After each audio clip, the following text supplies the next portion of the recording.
Hello, I'm Rose E. And I would like to introduce Rebecca Washington.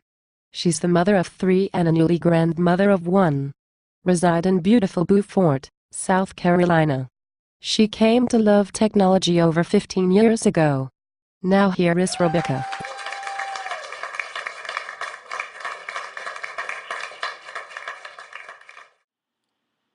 Hello everyone, my name is Rebecca Washington, and I'm a candidate for graduation in the Boise State Masters of Technology program.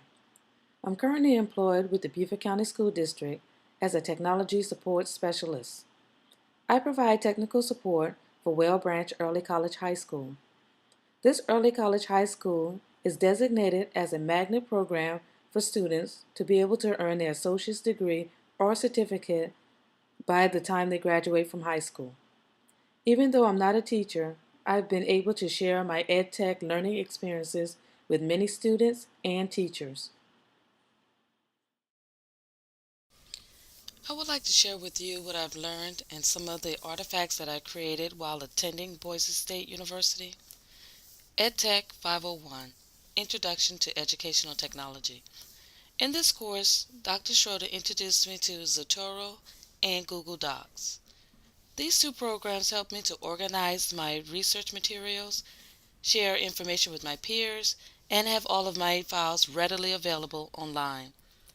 I currently encourage students to use Google Docs because the student profile on the school computers do not allow students to save to the hard drive of the computer. The only options that they have are to use a flash drive or a student share drive. Many students forget their flash drives and sometimes the computer loses its connection to the network.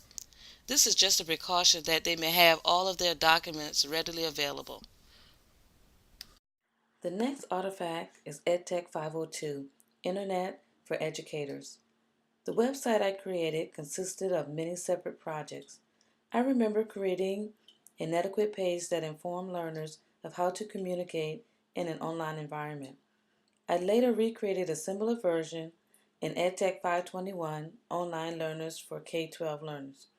As you can see, my graphics and web pages are getting a little bit better with time. Another project I created in EdTech 502 was a virtual tour of Mexico that was designed to educate high school learners and educators who are currently studying the Spanish language and culture. This particular website was a little bit challenging for me because I wanted the learners to feel that they were actually studying abroad. I embedded audio clips, YouTube videos, and images to create an effective learning environment that the learners will be able to complete the virtual activity at the end of the assignment. I have not implemented this assignment in an actual classroom though, but I will create similar virtual tours for my sister's travel website. My next artifact is EdTech 513 Multimedia. I enjoy using different forms of media to implement instructions. I created over 6 different projects in this course. To name a few, I created a digital photo story of Beaufort, South Carolina, baby screens that gave 6 different definitions to the media principles, and a screencast of how to create photo story. In this course, I became very familiar with Dreamweaver, Fireworks, Lynda.com, and YouTube, just to name a few. EdTech 506 Instructional Message Design. In this course, I created several lessons and activities that incorporated theories of learning and visual principles. The social studies lessons delivered instructional materials to middle and high school learners of the historical heritage of African Americans. The first 2 lessons use rollover images to help learners identify the African American historical facts and their birthplaces.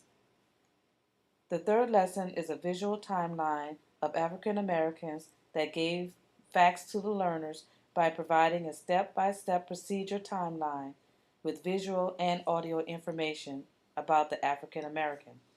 The lesson also included a fact form as verification that the students comprehended what they had learned. The remaining lessons also incorporated rollover images and graphics to deliver instructions. The Visual Principles lesson gave learners information on the process that President Obama took to become President of the United States. The lesson included the YouTube acceptance speech of him thanking the people for electing him as president and a writing assignment. This course really taught me a lot about creating images and providing text that enforces learners to learn information visually. With the help of Dreamweaver, Fireworks, and Lynda.com, I was able to create all the images for these lessons. Again, these lessons have not been used in the classroom, but I have helped many co-workers to create websites using these software. My journey through the EdTech program was not an easy task. As I stated before, I am not a teacher, so many times I had to ask a lot of questions and reread assignments. Now that it's time for me to put what I've learned to work, I am very fortunate that I'm already working in a high school that promotes a wide variety of technology.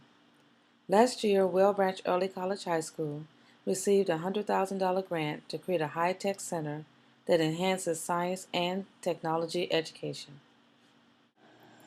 The Reimagining Education and Learning Center is one of the first in the United States. I am privileged to be the first to help implement learning materials, program robots, and create high-tech movies. Again, I say thank you to all of my instructors at Boise State University. It is because of you that I have now gained advanced knowledge in educational technology.